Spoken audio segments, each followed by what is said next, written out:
Welcome to the very last CSIS event of 2016. We're it. We're the last one. Yeah, I hear some clapping in the background. All right. That would be our wonderful technology staff that makes sure we are up and running. And I can think of no better way to conclude an incredibly busy foreign policy and international security year with a discussion of one of my very favorite topics, the Arctic. Good morning, everyone, and welcome. My name is Heather Conley. I'm Senior Vice President here and have the wonderful opportunity to be our lead researcher on all things Arctic. And what we're going to do today, I almost feel like I should say class is in session. We're going to have a little bit of a history conversation. Not that history does not infuse every aspect of foreign and security policy, and now more so than ever, we need to infuse history into our policy thinking. But CSIS, several years ago, a very generous donor created the Brzezinski Institute, named after Dr. Zbigniew Brzezinski. And this institute is completely unique in that it forces us who engage in projects with the Institute to do two things: to look at the intersection of history and geography. And so as the first projects under this wonderful new institute were being thought of, Dr. Hamre, President and CEO at CSIS, came to me and he said, "This institute is perfect for something on the Arctic." And I said, "Absolutely. What should we do?" And he goes, "Well, I have an idea. I'd like to sort of think about the history of perhaps international maritime disputes, how they are settled, and then how can we think about the Arctic?" And I have to confess to you, I scratched my head for quite some time, and I wasn't sure how I could marry the history and the geography of this.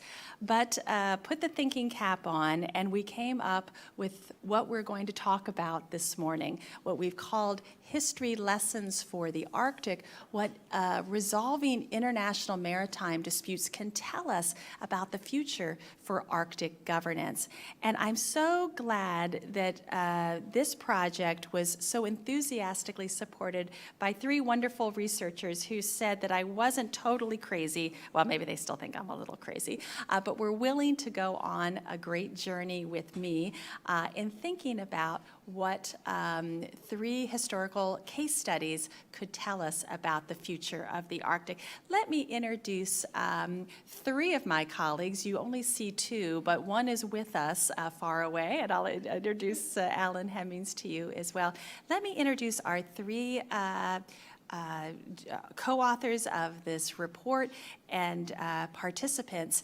And then with your patience, I'm going to just very quickly review some of the key lessons that I was able to glean from our case study analysis of, and I'll mention those three case studies in a moment.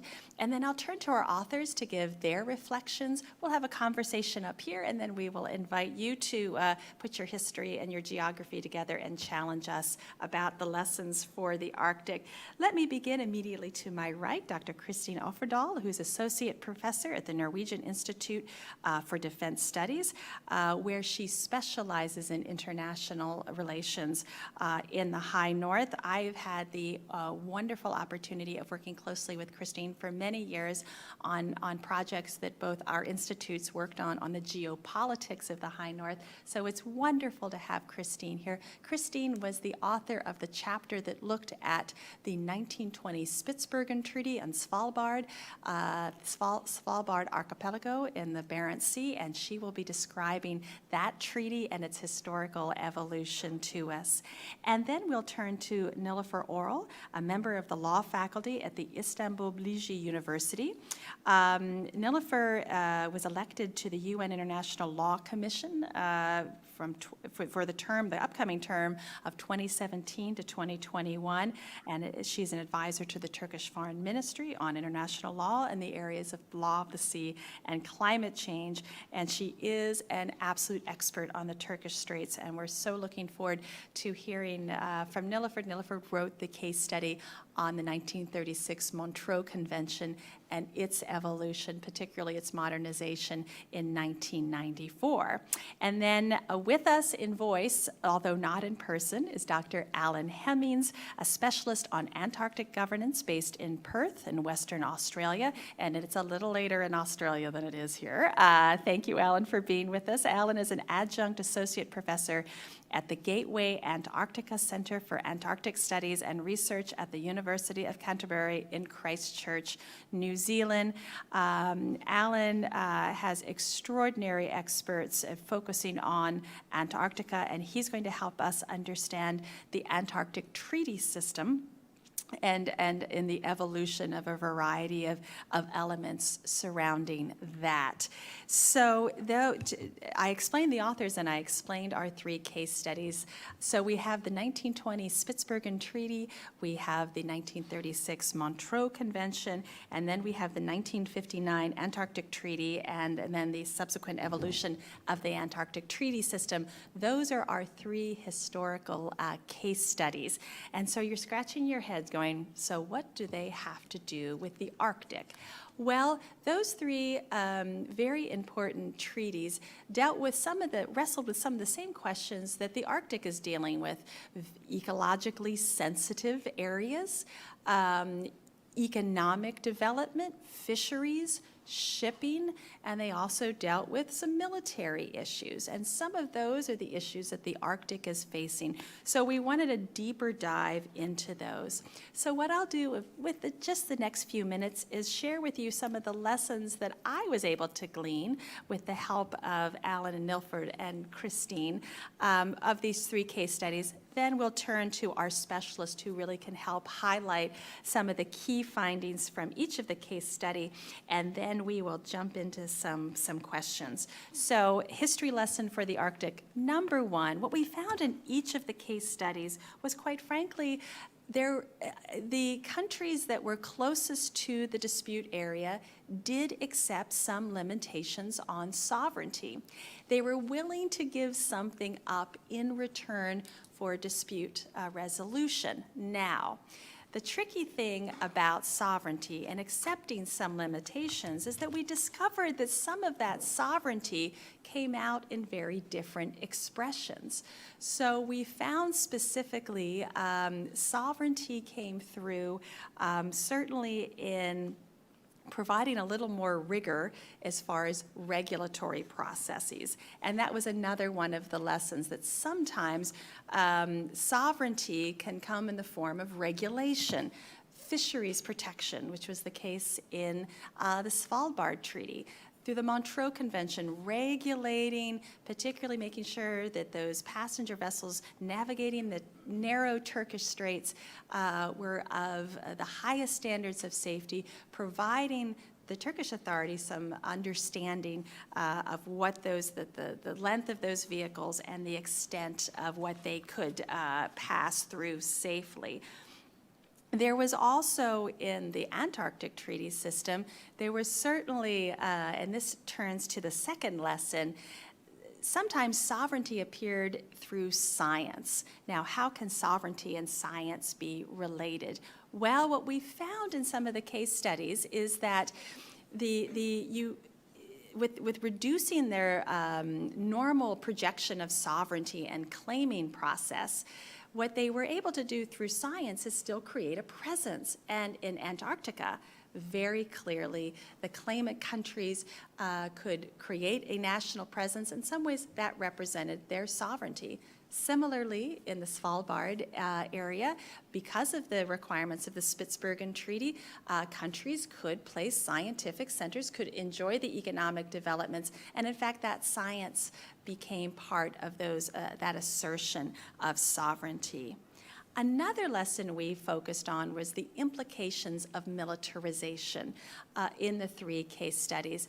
The Arctic is a bit of a challenge on this one, because in the 3 historical case studies, the military issues were dealt with. In the case of the Antarctic Treaty System, and in the case of the Svalbard Treaty, it was demilitarized. Military action, very specifically, could not occur.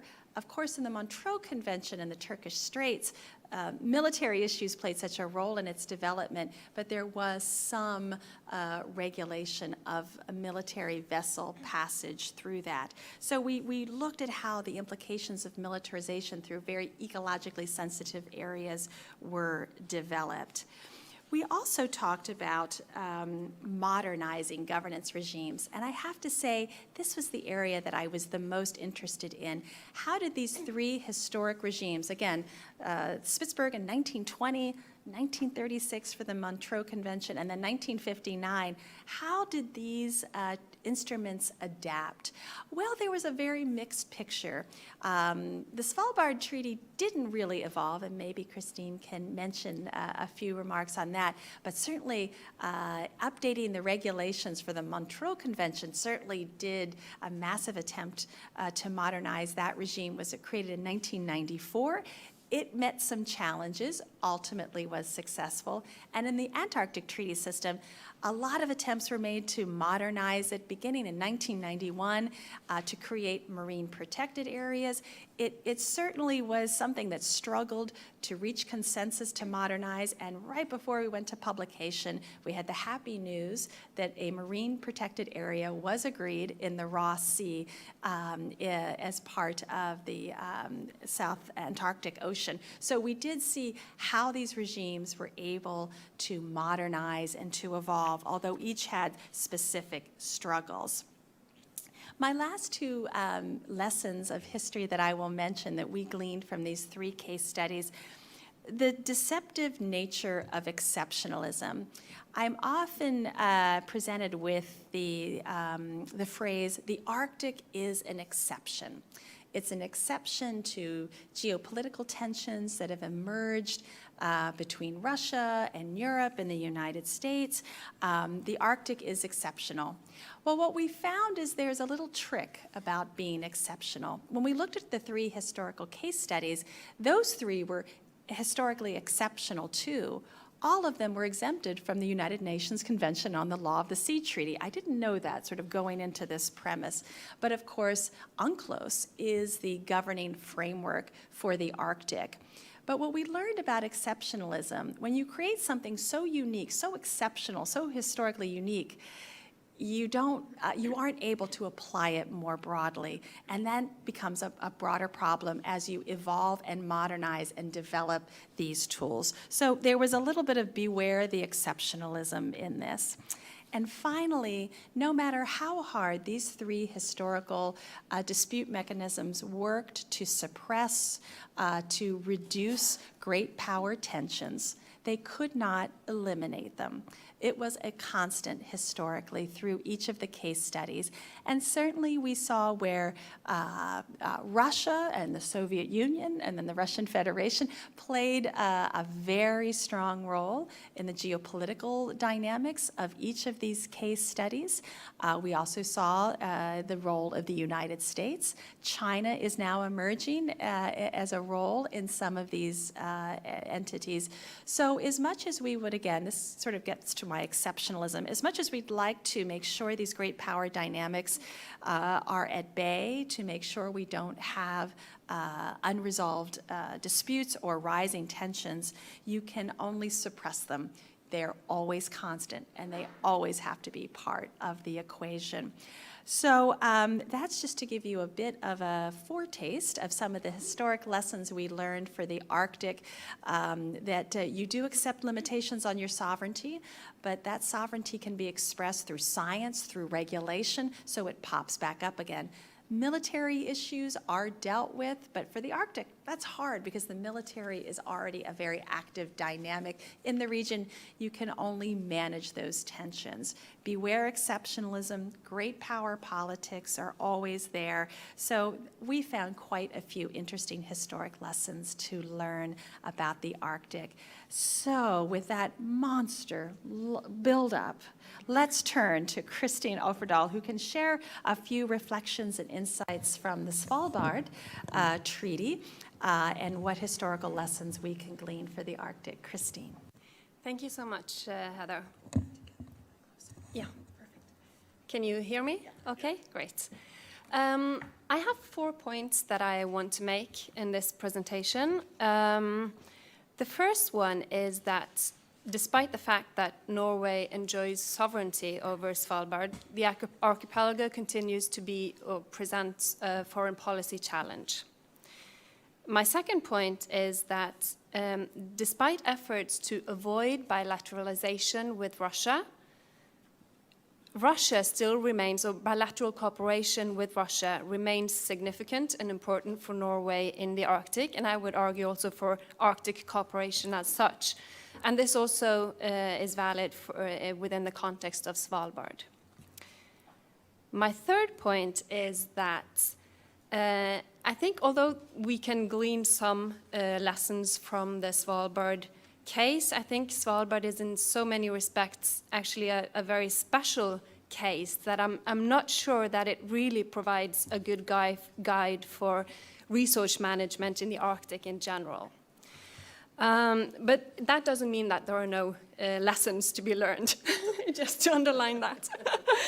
And my fourth and final point, if I get there, if not, we can discuss that later, is that institutions and regimes matter, but I'm not sure. I mean, in the Arctic, we already have a lot of institutions and regimes that serve to govern Arctic affairs. So I haven't really decided if we need more, or if we only need to use the regimes and institutions we have in a better way. And I also totally agree with Heather on this point that although institutions and regimes matter, power politics never, and great power politics never disappear. And this is also evident through the case of Svalbard.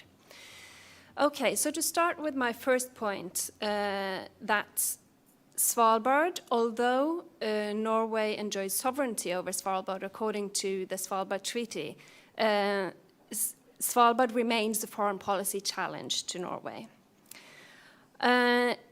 Firstly, this has a lot to do with the fact that Norwegian sovereignty on Svalbard is subject to stipulations according to the treaty. And secondly, there are some unclarities with regard to the geographical scope of the Svalbard Treaty. And together, the restrictions on Norwegian enactment of sovereignty and different interpretations of the scope of the Svalbard Treaty have produced some challenges to Norwegian policymakers over the years, although in general, it all seems to work fairly well. The Svalbard Treaty of 1920 granted Norway sovereignty over the archipelago. And as I mentioned, the treaty contains certain conditions that restrict the enactment of Norwegian sovereignty.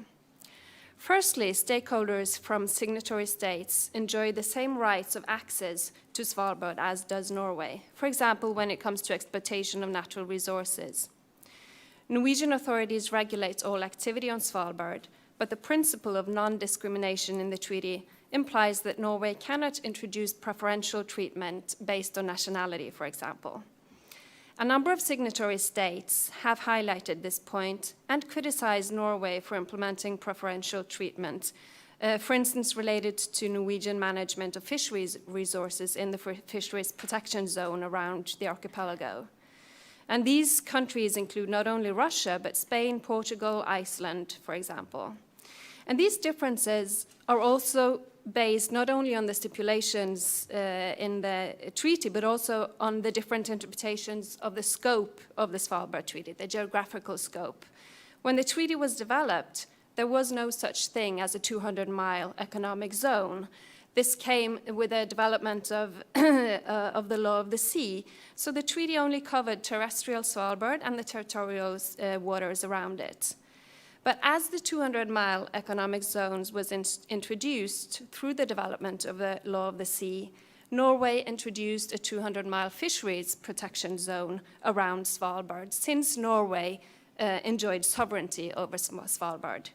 So the question that some states ask is if this is correct, since according to the treaty, it covers only the territorial waters. So here is a discussion based on what was the situation when the Svalbard Treaty was developed in the 1920s and what has been the sort of development in the law of the seas after that. And this is something that Norwegian policymakers, of course, have to take into consideration when developing their policy on and around Svalbard. A second stipulation in the treaty is that taxation of activity on Svalbard may not be used to increase the state revenues of Norway, but they are restricted to the amounts needed for the administration of Svalbard. This point is of particular relevance to the question of what management regime potential oil and gas development on the continental shelf around Svalbard should be subject to. Norway argues that the continental shelf around Svalbard is Norwegian and not subject to the Svalbard Treaty as such, while some states do not necessarily share this view, as I already mentioned, implying that Norway cannot tax future potential petroleum extraction according to the model used elsewhere on the Norwegian continental shelf. And particularly the UK has opposed Norwegian interpretation here, although this is not a question of a very outspoken dispute, but these are discussions that are sort of a little bit underneath the surface, and sometimes they seem to pop up. A third stipulation is that, according to the treaty, Norway may not create nor allow the establishment of any naval bases or construct any fortification and not use Svalbard for warlike purposes. And this article of the treaty has also been subject to different interpretations, particularly among Norway and Russia, with Russia at times arguing that this means that Svalbard should be a demilitarized zone, which Norway, it is not. These constraints in the treaty on Norwegian sort of enactment of sovereignty have not posed significant challenges to Norway in the management of activity on the archipelago. However, the variations in the interpretations of the scope of the treaty have been used, for instance, by Russian authorities in particular, to challenge Norwegian policy at times. And it has been relatively easy for Russia to sort of make a case of Svalbard, although the practical implications of this have not been very significant. I thought I'd just give you a few examples of that to make it a little bit more concrete.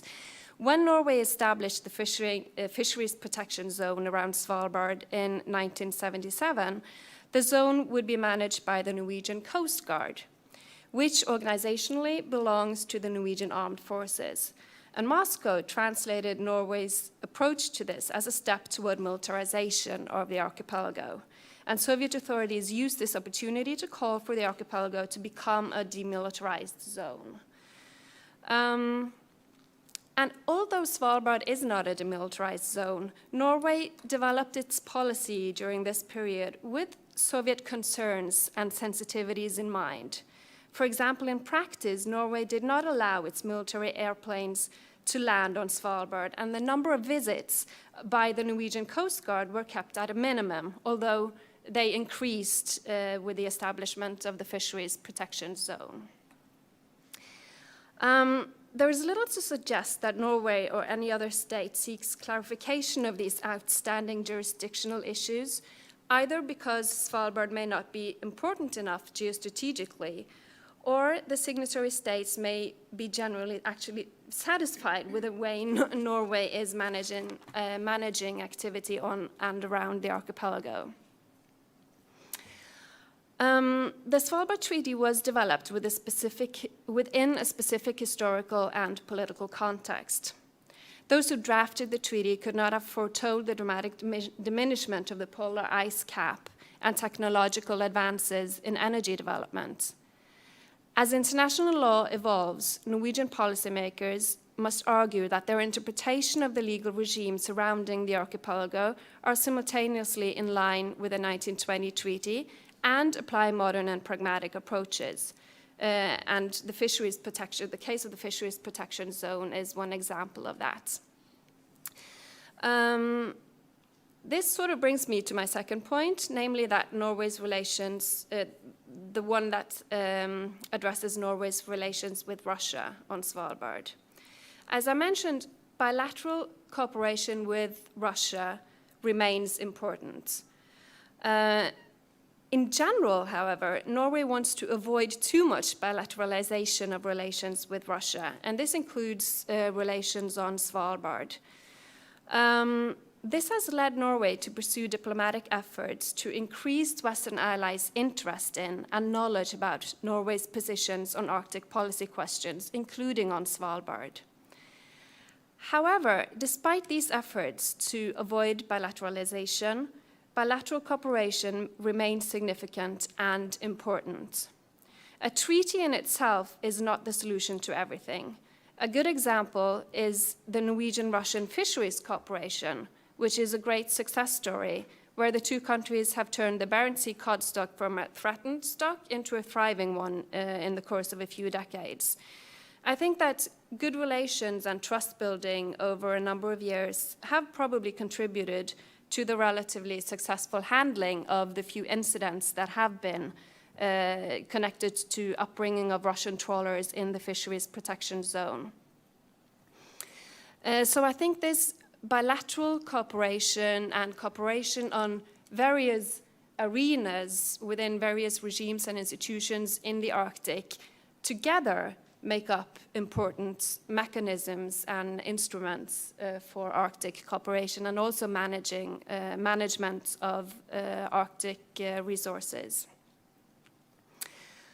The third point that I made is that I think Svalbard is a very special case, although it in itself contributes to Arctic cooperation, of course, together with a bilateral cooperation and all the other regimes at various levels, global and regional and sub-regional.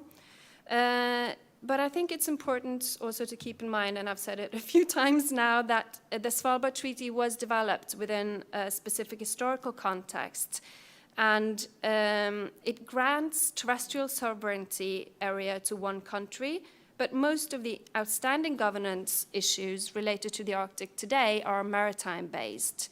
And as I've already argued, in terms of maritime governance, such as fisheries, it is not the arrangement in this Svalbard Treaty that gives the best jurisdictional conclusions or guidance, I think.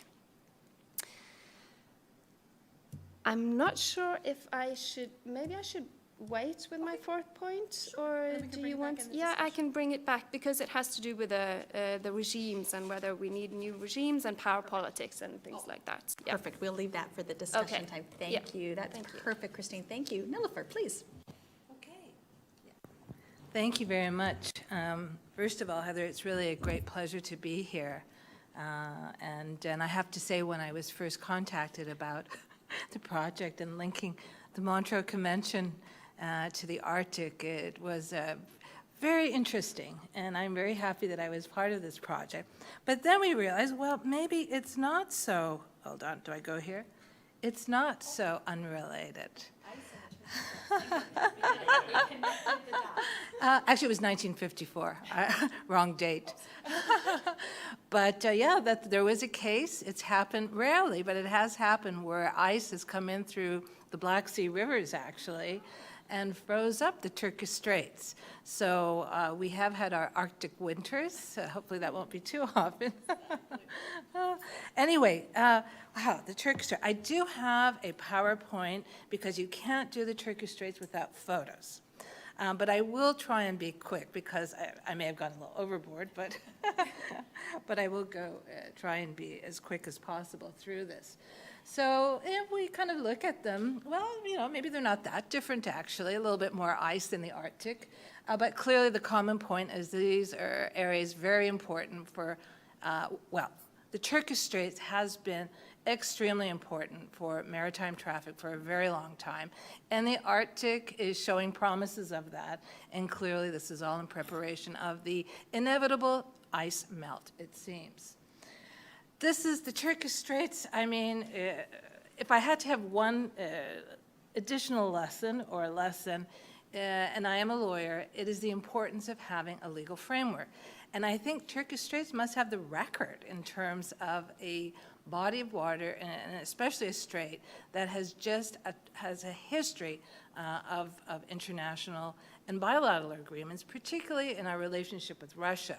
There was a period a long time ago when the Black Sea was, under the complete control of the Ottoman Empire. But ever since then, you see this whole series, and I'm not going to go through each one of them, but where we talk about sovereignty, of course, there is part of international relations. We've had to build this relationship, particularly with Russia over the centuries, and that has continued, that has not changed. But eventually, over time, it also turned into a more from bilateralism to multilateralism. And obviously, the Montreux Convention is such a multilateral convention. Let's see, go here. One thing that's interesting, it's called the ancient rule of the Ottomans, and it was the understanding that the Turkish Straits to war vessels would be closed to all foreign war vessels. And to some extent, that still lingers a little bit. It's not entirely gone. Very important to appreciate that after World War I, this was the Great War, and the Turkish Straits did play an important role in that. At that time, the Ottoman government closed down the Straits in its alliance at that time with Germany. And some have reasoned that this actually may have precipitated the revolution and caused problems, additional problems in our relationship with the Russian Empire at the time, and helped, of course, the Soviet Union regime. Anyway, at the end of World War I, the Lausanne Treaty, which really had more to do with setting the boundaries of modern Turkey, but also established a regime for the Turkish Straits. That is an example where Turkey did have limitations on its sovereignty, because for the first time, the regime of the Straits, the administration was put under the control of an International Straits Commission, and the Straits was actually demilitarized at that time.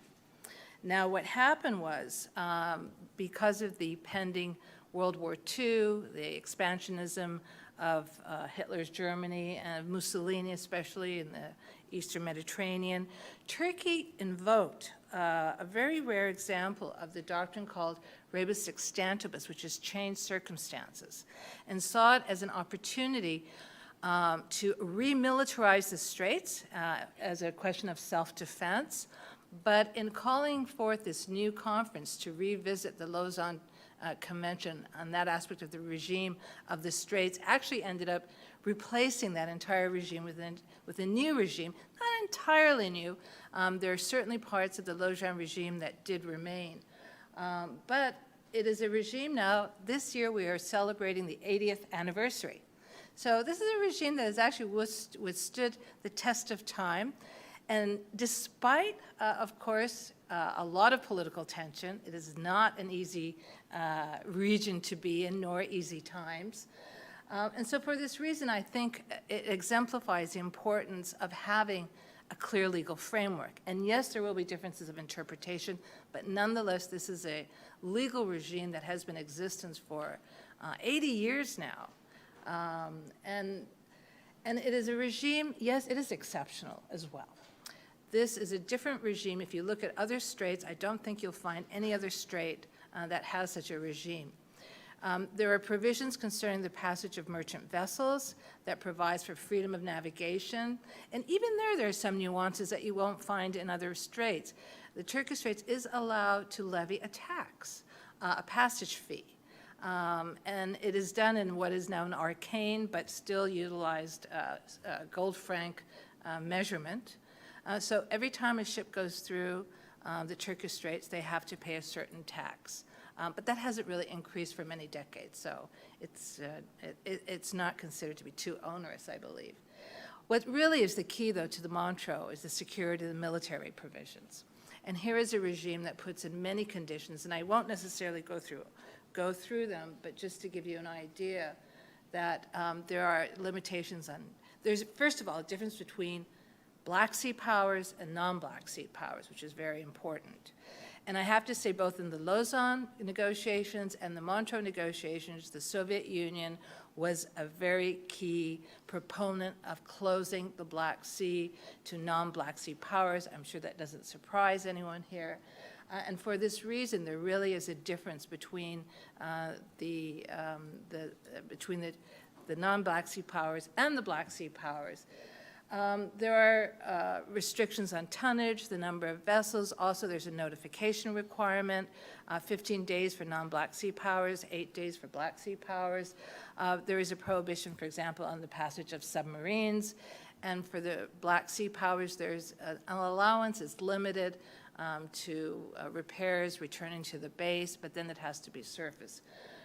So this is a very regulated straits when it comes to military vessels. And what's important, the Montreux Convention is not just about the straits. It's also about the Black Sea. It's providing for the security of the Black Sea. And the Russians are always very keen to remind us of that. And for this reason also, there is a limitation. Non-Black Sea powers can only be in the Black Sea for 21 days. Now, this regime has survived through the Cold War as well, and obviously there have been difficult times. In fact, after the Montreux Convention, during Stalin in particular had a change of heart, decided maybe he didn't want the Montreux Convention, he wanted to really have more power, actually wanted a base in the Straits, then wanted to actually jointly manage the Straits. This was the time of President Truman, and then we know, of course, the famous Truman Doctrine. And then officially, I guess, the Cold War begins, and things change from there. So the Montreux Convention, yes, it puts a limitation on non-Black Sea powers, but also at the same time, it is a control going on in the Black Sea as well. So I think even though at times both sides or the Western powers may have questioned some of the provisions and these limitations, I think in the long run, it has really provided for a balance of a very, very difficult area over the years. Now, I want to go into what Heather mentioned about concerning the adaptability of the Montreux Convention to more modern issues. As I said, Montreux was really at that time about security. It's about military. But over the years, shipping increased in the Straits, accidents increased in the Straits. Here's the narrowest part of the Strait of Istanbul. It measures 700 meters, which is very narrow. And as you can see, large ships going through there. It's an extremely dangerous waterway because of the currents as well. There's a cross currents that, as captains will know, can really actually push the ship. The weather can change. There are like 12 turns, so it's somewhat like a mountain road. So it's actually a rather treacherous, shall we say, blue highway going through one of the world's most historic cities. With these beautiful historic buildings. And also, it's an important biological corridor between the Black Sea and the Mediterranean. So here, and this is a rather large tanker going through. And Turkey, unfortunately, has had a lot of very serious accidents. And this was actually in Istanbul, in the Straits, in the Sea of Marmara in the Straits, the Independenta, accident, which anyone who was there in Istanbul at the time cannot forget. Huge explosion, 45 crew members died. And this is not just one. This was the biggest, probably. But there have been many. This is the Nasya accident. And these are, they're beautiful, expensive homes on the Strait, but dangerous. Because you can be killed, actually. A woman was killed in her bed because of a ship ramming through. Again, so Turkey obviously felt that, I'll go back, because of these accidents, they realized that something had to be done. The existing regulations were weak. They needed to change these regulations. And this was in the early 1990s. This also came just at the same time that the Soviet Union had dissolved, the Caspian had opened up, and new oil reserves in the Caspian for the first time to Western investments. And this is when they started talking about a bypass pipeline, which would have been the first non-Soviet pipeline. And it would have gone from, well, it did, it's been constructed. So Baku, Azerbaijan, Georgia, and then to the southern port of Ceyhan in Turkey. This created a new tension, actually, because it coincided just as Turkey was developing its new regulations to increase safety of navigation and also protect the marine environment. But the Russians also saw it as a limitation on tanker traffic, and they saw it also as a possible political ploy to support the Baku-Tbilisi-Ceyhan. And what happened is this all ended up playing out at what is at a very technical international organization, the International Maritime Organization, where Turkey had presented in 1993 its plan for a traffic separation scheme, not the regulations, but a traffic separation scheme that would have basically created sea lanes and controlled the traffic, particularly of tankers, large vessels, allowing for suspension, requiring prior notification, putting some size limitations and regulations that didn't necessarily hinder, but may have created additional conditions. So there was a very, very strong opposition to this International Maritime Organization, not surprisingly spearheaded by a very articulate Russian delegation leader at the time. And I happened to be part of this IMO meeting, so I recall, I don't think the IMO has ever had such international, a little taste of the geopolitics of the region. And inevitably, they tried to bring in the Montreux Convention. But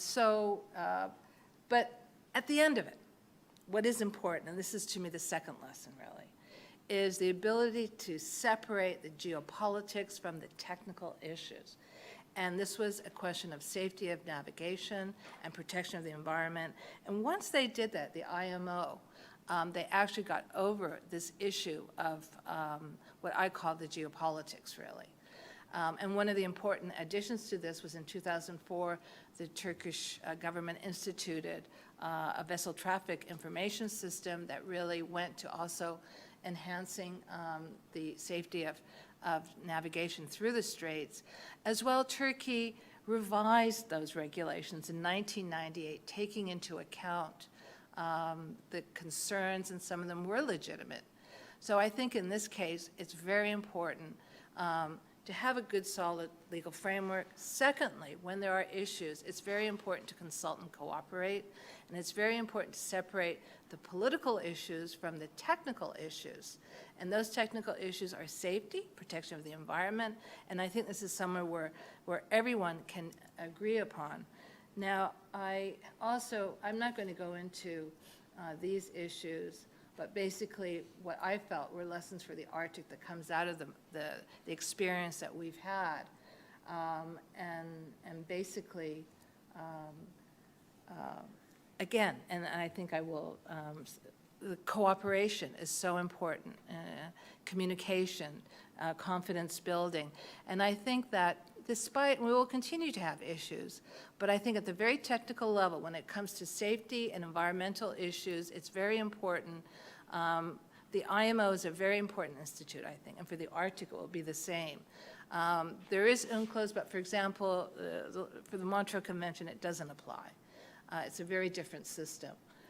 So I think that looking at it, even though they're very geographically and seem very different, there are lessons that can be learned from the experience of the Turkish Straits.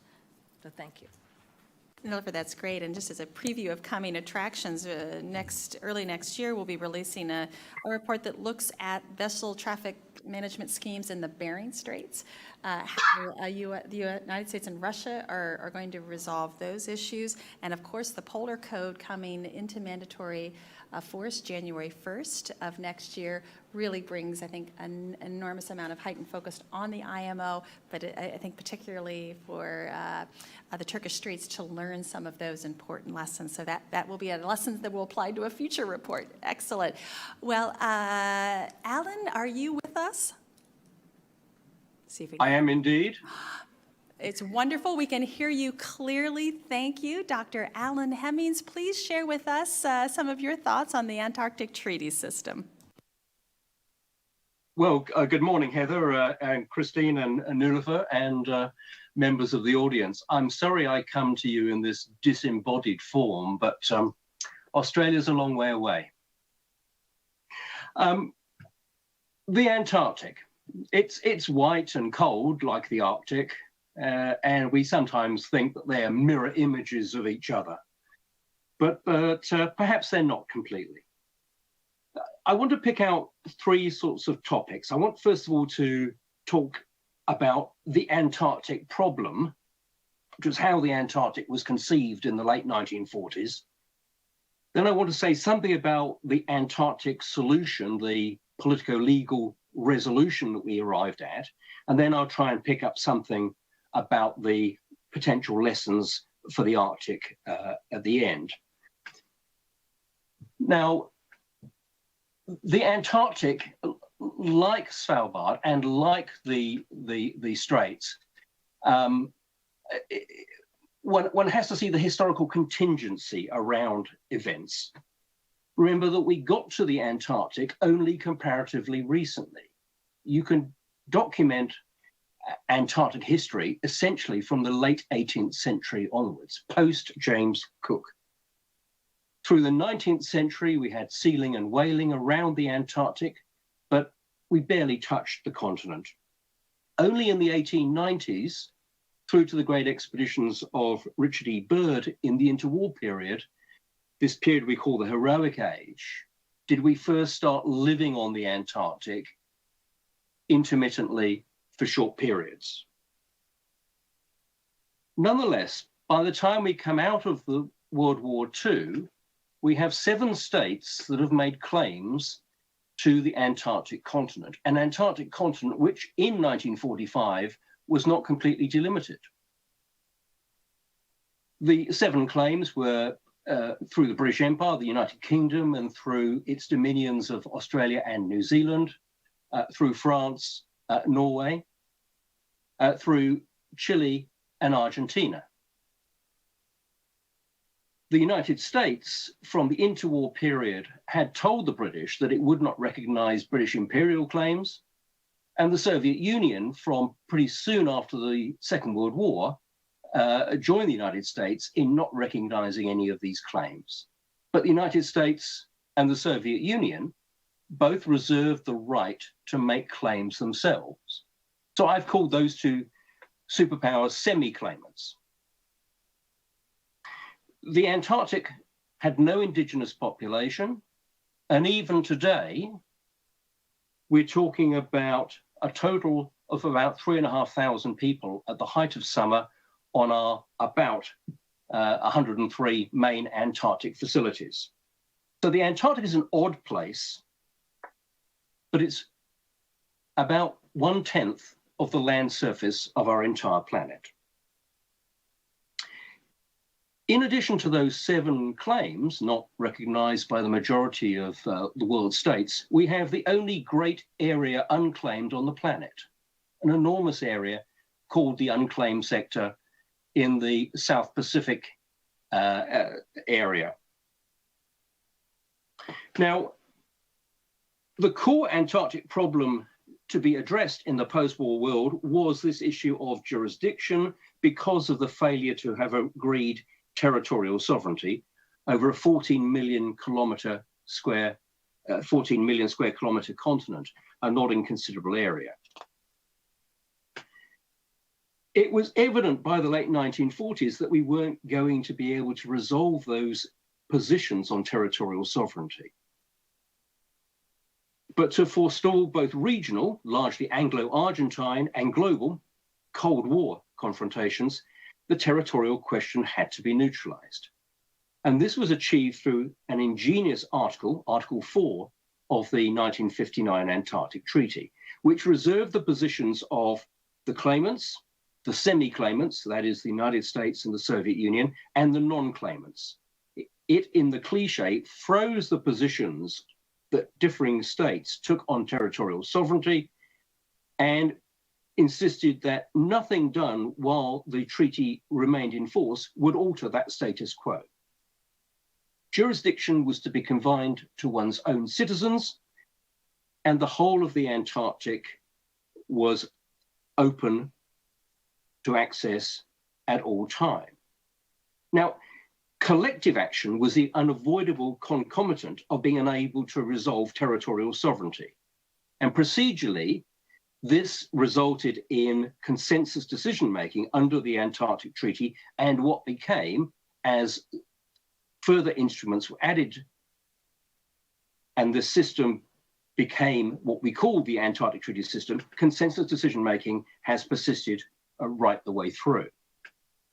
Amongst them, the many important elements introduced by the 1959 Antarctic Treaty is demilitarization. Eisenhower's open skies policy was realized only in the Antarctic. And the Antarctic has the singular distinction of being the only large area on our planet where we have not managed to kill each other. But critically, we establish a precedent of prohibition in the 1959 Antarctic Treaty. The fact that we agreed to demilitarize the Antarctic meant that the possibility of prohibiting activities was a foundational element of the Antarctic Treaty system. Prohibition of an activity could still be problematical, but I think it's important to see the precedent of prohibition as having had some benefits down the line, so that when we came in the early 1990s to consider mineral resource activity in Antarctica, we were able to agree a moratorium on minerals activity until we reached the conclusion of that agreement. And when we abandoned that agreement and negotiated in its place a regime which enhanced environmental protection, that specifically included in its Article 7 a prohibition on mineral resource activities. And my feeling is you can trace this back to a precedent set in the 1959 Antarctic Treaty. So the Antarctic Treaty and the Antarctic Treaty system established collective responsibility and recognized collective interests. And this is principally achieved through the establishment of science as the legitimate face of human activity in Antarctica.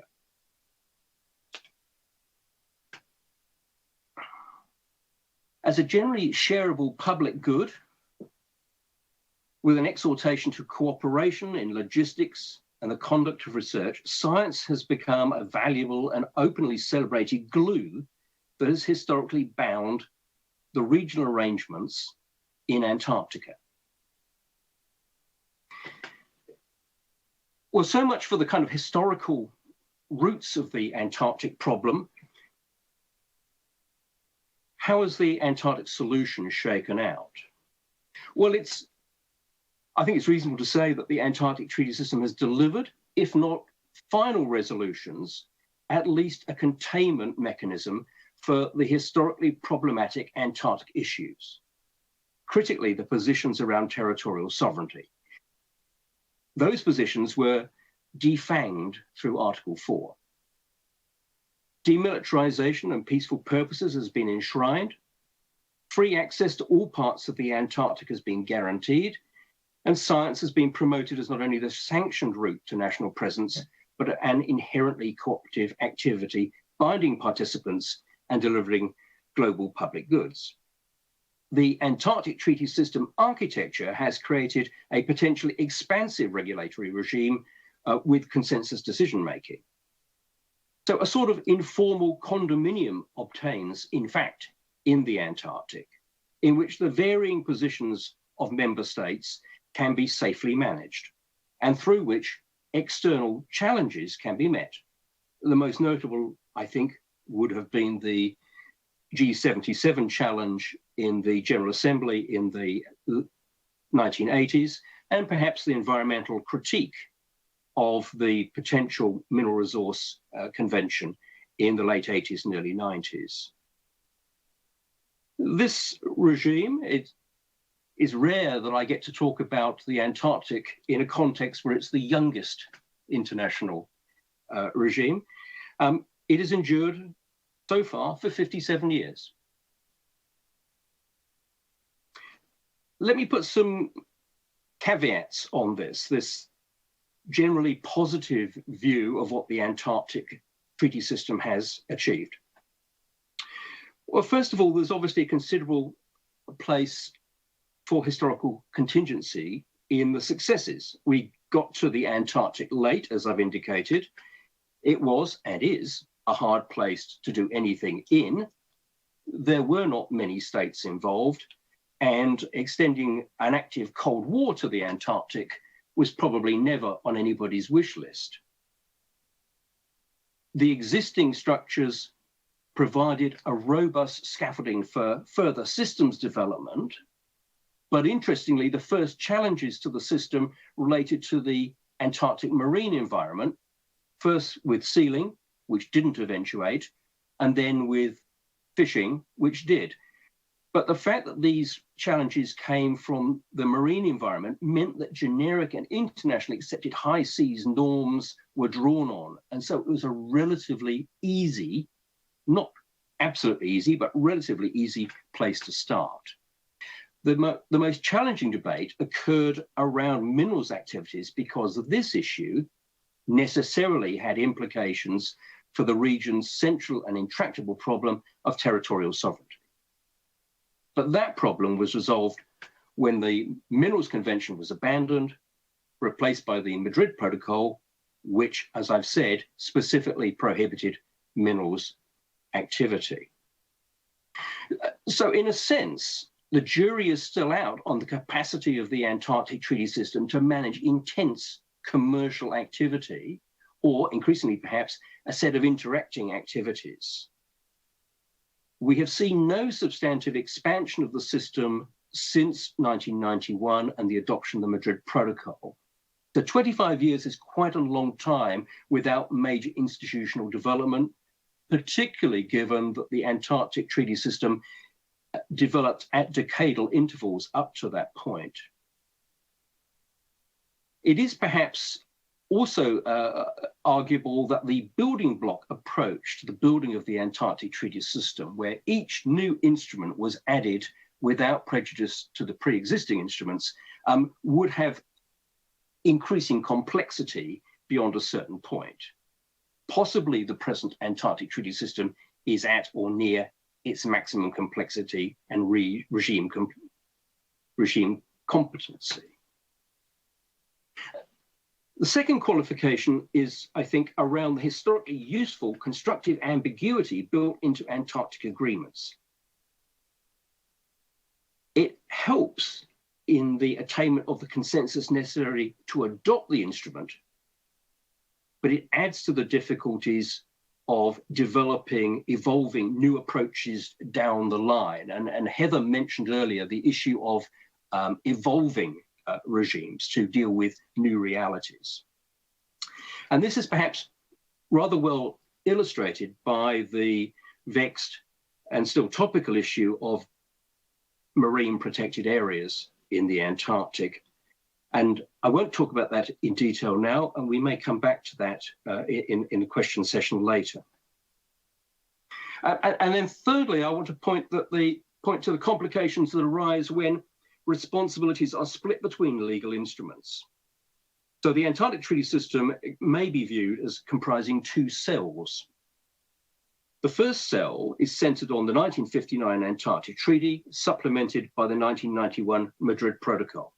This is a coherent geopolitical regime dedicated to preserving peace, free access, largely still through science, and through the Madrid Protocol, environmental protection. The second cell is CAMLAR, the Convention for the Conservation of Antarctic Marine Living Resources, which for all its novel commitment to ecosystem protection is at heart a resource management body, what elsewhere we now call a regional fisheries management organization. Now, both cells use a common management language, but the term conservation, critical in both, is subtly different. In CAMLAR, it includes rational use, and that's the basis for the marine harvesting managed on the best available scientific advice. Subtly different norms operate and sometimes complicate the relationships between the Antarctic Treaty, Madrid Protocol, and camel ourselves. This would not be so much of a problem, except that unlike the Arctic, we have seen no development of a political level forum in the Antarctic. All of the Antarctic fora are meetings of officials, diplomatic meetings. There's no forum in which ministers, far less heads of government, engage. And where we have trans-instrument or institutional issues beyond the bounds of a particular meeting, this, I think, can sometimes be a problem. Finally, in terms of the sort of caveats, I think there's a question of broader international legitimacy. The Antarctic Treaty System certainly includes the dominant global states from both the developed world and the global south. It represents the majority of the world's population. But many states and peoples are not represented within it. And although formally membership of Antarctic Treaty System instruments is open to all states, there are significant glass ceilings because of the financial and technical entry costs. The annual question of Antarctica in the General Assembly from 1983 to 25 reflected this, I think. Now that challenge was absorbed, one might say defeated, by the Antarctic Treaty System. But I think it would be a bold person who would say that the Global South will not come back and at some future date challenge the legitimacy of a system in which it has difficulty participating. So what might I say at this point about the lessons for the Arctic? I'll make just a couple of points. Notwithstanding that glass ceiling caveat, the Antarctic has at least a history of a continuously expanding membership of its key legal regime. The achievements and longevity of the ATS speak powerfully to the benefits of having a, quote, tent wherein regional interests may be discussed. And when we say regional interests in the Antarctic, we're talking about the Antarctic as the region, not the participants as regional, because this region had global buy-in from inception.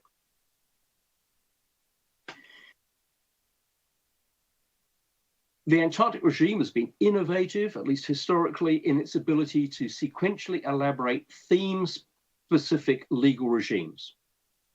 Peace and territorial stabilization in the 1959 treaty, sealing through the Convention of the Conservation of Antarctic Seals, fishing through CAMLAR, mining through the subsequently abandoned Minerals Convention, and environmental protection through the 1991 Madrid Protocol. But at the same time, it has managed to couple each of these separate legal instruments to the foundational norms of the system, the principles established in the 1959 Antarctic Treaty. There are costs to doing so in terms of consistency and coherence, but it has provided the Antarctic Treaty System with a motive force that seems to have aided its stability and participant engagement. The Antarctic regional context has become more complicated, and I say that it is important when considering the transferability of Antarctic approaches to assess their contemporary functioning and not just their black letter and the historic intention. The question of fisheries regulations seems to be one where the Antarctic might offer some useful models, although the systems in the Arctic and the Antarctic are very different from each other. I think probably it would be sensible for me to stop there and Heather nod or shake as appropriate, and try and pick up those other issues as we develop questions generally. Thank you. Alan, thank you so much. That was fantastic. Let me turn, we have about 20 minutes for some questions. Let me throw out a few to the panelists and then invite our audience. And I told you, class is in. This was a rich, rich discussion of historical and as well as legal perspective. Actually, I want to pull in on something that Alan just mentioned about expanding membership. And in some ways, Christina, it sort of flows into a few specific questions. We've seen expanding membership in the Svalbard Treaty. North Korea this year just signed on, not a country you would immediately think that would be of interest in the Svalbard Treaty. I'd love, your reflections of really of the three, does expanding membership complicate things? And I ask that because it is complicating for the Arctic Council and how to deal with when more and more it is a global issue. Although those regional countries feel very strongly, there are, the regional countries have a greater say. So I would welcome reflections on expanding membership. Christina, a few specific questions. I get the sense that there's growing concern in Oslo about Norwegian's sense of sovereignty over Svalbard. And some of this is the changing geopolitics as well as just the commercial access. So as scientific vessels that arrive at Svalbard, Norwegian authorities may not know who's actually on Svalbard. We had an instance 2 years ago where a sanctioned Russian official appeared on Svalbard without knowledge of the Norwegian government. How does one deal with sort of those sovereignty questions as more and more people arrive and come? And then I'm wondering, in our spirit of how do regimes modernize, you mentioned about the challenges of the extended continental shelf. To me, this is going to be a growing issue. It has been handled bilaterally well between Norway and Russia with the demarcation agreement in 2010, but maybe give us a preview of coming attractions on how Svalbard or the regime will have a greater sense of expanding that continental shelf. Nilford, wonderful presentation. The words change circumstances struck me because I think we're seeing some significant change circumstances militarily in the Eastern Mediterranean as well as in the Black Sea as events both in Georgia and Ukraine continue to play out. Some calls in the Turkish press, and feel free to remark on these or not, about calling into question the Lausanne Peace Treaty. Would that have implications for the Montreux Convention? So just wondering that this has been so remarkably successful in its 80th year, it may come under some constraints because of the geostrategic, the military, just a very, very dynamic region. And then, Alan, I'll turn to you last and ask if you would, just because it's so topical, help us understand what allowed the marine protected area in the Ross Sea, after years of it being blocked by a variety of, I would argue, the geopolitics of the region. Help us understand what were the factors that helped unstick that, and what does it mean for the future? So with that, Christine, I'll turn to you, and then Nilfar, Alan will grab you, and then we'll grab a couple of questions from our audience. Okay, thank you, Heather. On the question of expanding membership, as you mentioned, that is a trend that we see in the Arctic in general. The Arctic Council has been one arena where new countries have sort of wanted to become members or observers. So this is also the case when it comes to the Svalbard Treaty. I think that this has a lot to do with the general increased interest in the Arctic, and not necessarily. I don't think it's a result of a sort of a very specific policy on the part of the states that want to become members or to ratify the treaty. Or I think it's more, a general sense that something is going on in the Arctic. There is potential for new economic activity, and it's also very much science-driven. I think China, for instance, has a huge interest in the climate change question. So I think those are drivers rather than, a very rational sort of policy where the states have very specific interests in the Arctic or in Svalbard as such.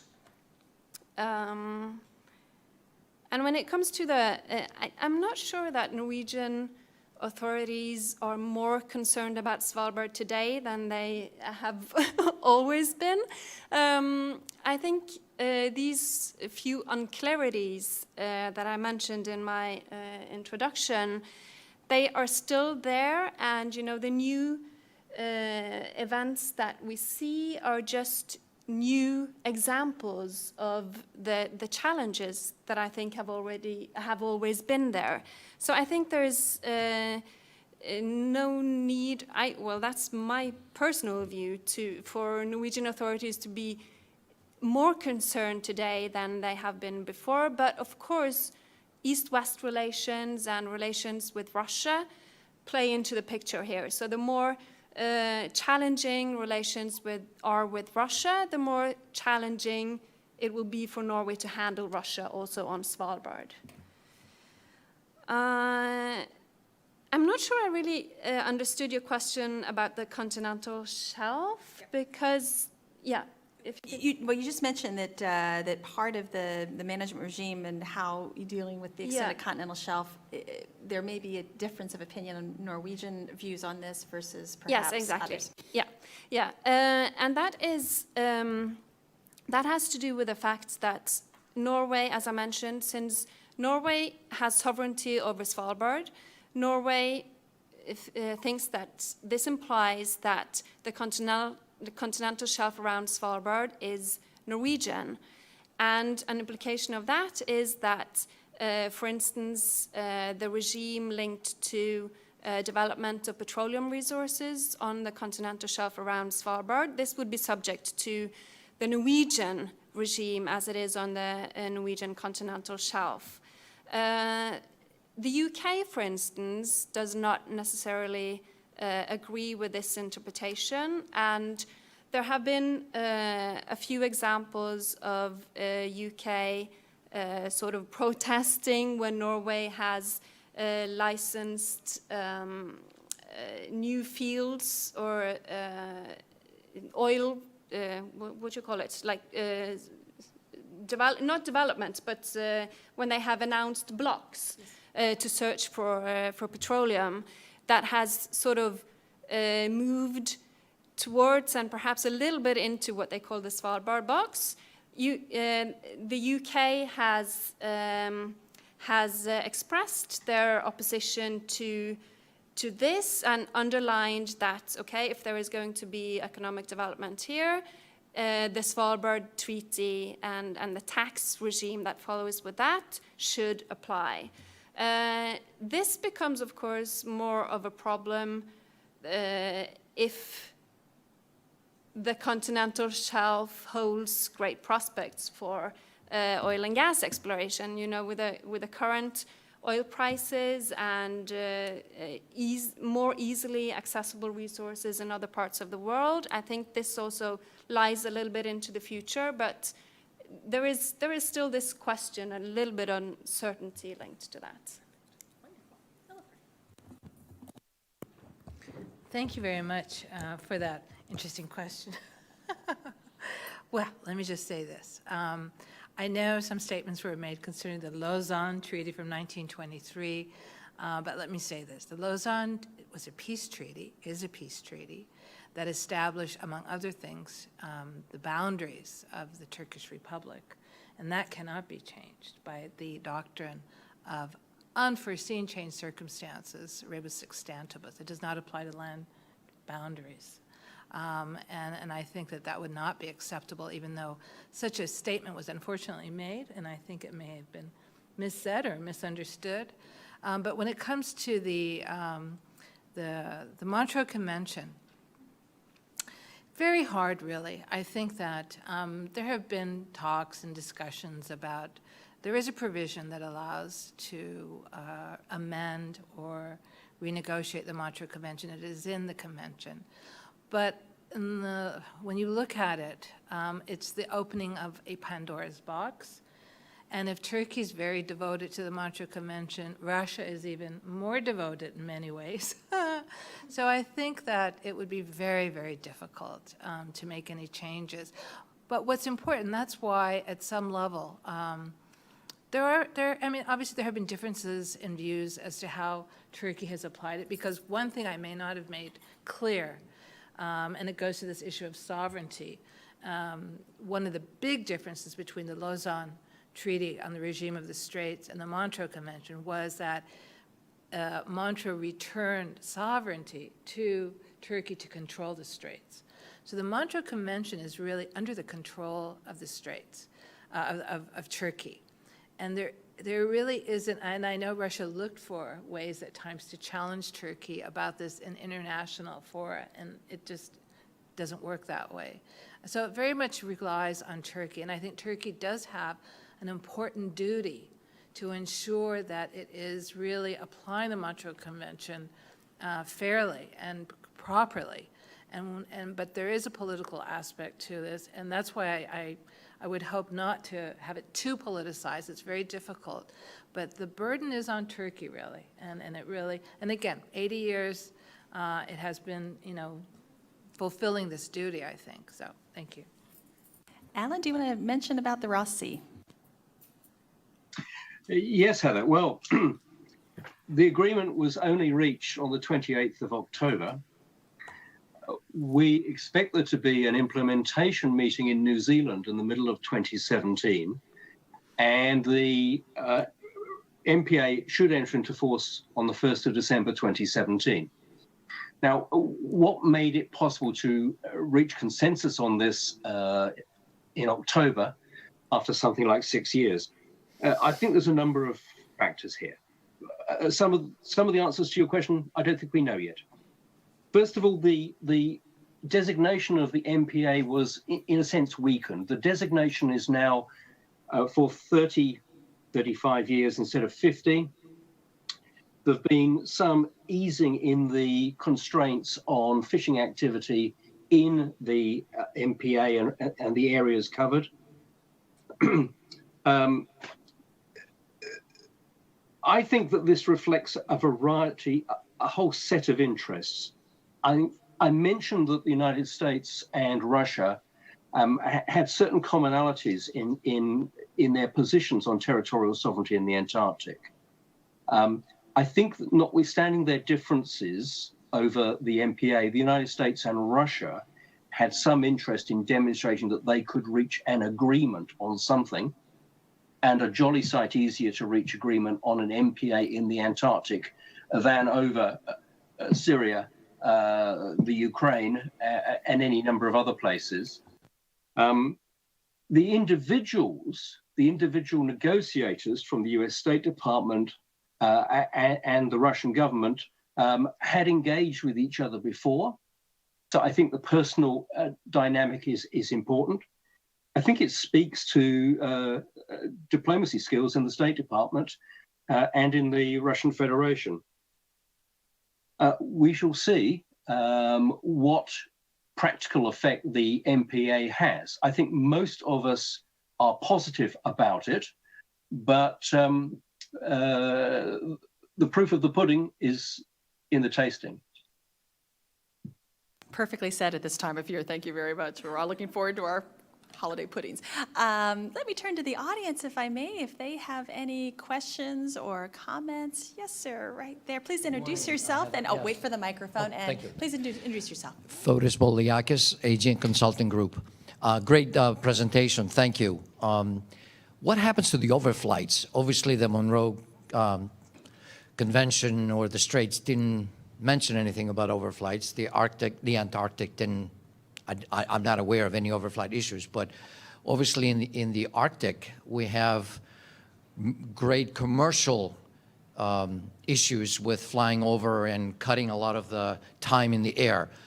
How is that going to be handled, or is it being handled now? Thank you. Thank you. I don't know whether that's an environmental and commercial issue. Does anyone have any reflections on overflight issue, Nilofer? And then Alan, I can turn to you as well. And thank you for that question. Actually, I tend to be ocean bound, so I always neglect the skies. But the Montreux Convention does apply also to aircraft overflight. It does. So thank you for reminding me to add that. Are there any specifics? I'm just, Alan, thinking, you mentioned about Eisenhower and open skies. Is there any, in the Antarctic Treaty system, anything related to overflights? There's very little in the legal instruments. There are various elements in the technical, at the technical level. If you fly from Buenos Aires to New Zealand or Sydney with Aerolíneas, you will fly across the Antarctic Treaty area. The Great Circle route takes you over there. From Australia, from other places, you can now, as a tourist, take a tourist flight over the Antarctic. That used to be done from New Zealand, except that an Air New Zealand flight crashed into Erebus, the volcano, and with the loss of everybody on board in the late 70s, and that ended those sorts of flights. But yeah, there are no inhibitions of overflight apart from common sense and safety. Christine, I don't know if you have any reflection over overflights. No, just that in the Svalbard Treaty, or according to Norwegian interpretations of the Svalbard Treaty, other countries and states need permission from Norway in order to fly in and over Svalbard in a certain, I don't know how high up, but there is nothing in that treaty about overflights in the Arctic as such. You know, my limited knowledge of the Arctic Council's task force on black carbon emissions would obviously be dealing with the environmental dynamic of carbon and overflight issues. I don't know whether there would be any specific environmental issues to try to restrict those. And on a geopolitical level, I only recall during the very early days of the Ukraine crisis when sanctions issues and there was a suggestion of preventing some commercial I think Finnair over Russia, that there were some dynamics there about the sanctions dynamic, but honestly, I don't have any specificity on the Arctic-related issues. Thank you to all three. Are there any other questions, comments? Wonderful. Well, we've had a rich discussion. I knew we could, after discussion, come up with several more lessons for the Arctic. So here's my little running tab on additional lessons. We heard that in some ways these regimes were about avoiding bilateralization of many of the challenges. Yet I find it paradoxical that, but yet some of these issues must be resolved bilaterally. I'm thinking of the Article 76 Committee in the Law of the Sea Treaty of the continental shelf, that they can determine the legal issues, but it is up to the bilateral negotiation of how to divide competing claims. So while these regimes are meant to avoid asymmetrical bilateralization, in some ways it returns back to that bilateralization. Christine, your comment about the UK's concern about the extended continental shelf has that challenge as well. Nilofer, your sense of having a clear legal framework or regime, very important to helping create the stability to resolve the issue. And the one I thought was very interesting, how important it is to separate geopolitics from the technical, so the technical experts can get the issues. But I think exactly as Alan was suggesting, part of the challenge of leaving it all to the technical dynamics, you never allow the geopolitical conversation to raise incredible levels of interest and key issues. I think the Arctic Council sometimes suffers from this a little bit. Alan mentioned it. It perhaps suffers a bit in the on the maritime issue, and yet here, if in fact we find out that the Ross Sea, the marine protected area, was really a geopolitical acknowledgement that deals can be done. Little to do with the Ross Sea, but maybe more about trying to find those geopolitical opportunities to create some positive energy. So, absolutely fascinating conversation. Let me begin in my thank yous by thanking Christine, Nilüfer, and Alan. At this time of year where it's so busy and we're thinking more about getting together with family and friends, coming to CSIS from Turkey and Norway is not on your holiday Santa list, but I'm so glad you came. And Alan, thank you so much for being with us, with your presence and your intellect, and staying up a little later and engaging in that conversation. To my research associate, Matt Molino, who has been the key driver of this project and coordinating for very busy people. Thank you so much, Matt, for your incredible guidance through all of this. Many thanks to the Brzezinski Institute. I never would have come up with this idea had I not been challenged to think about how history and geography intersect.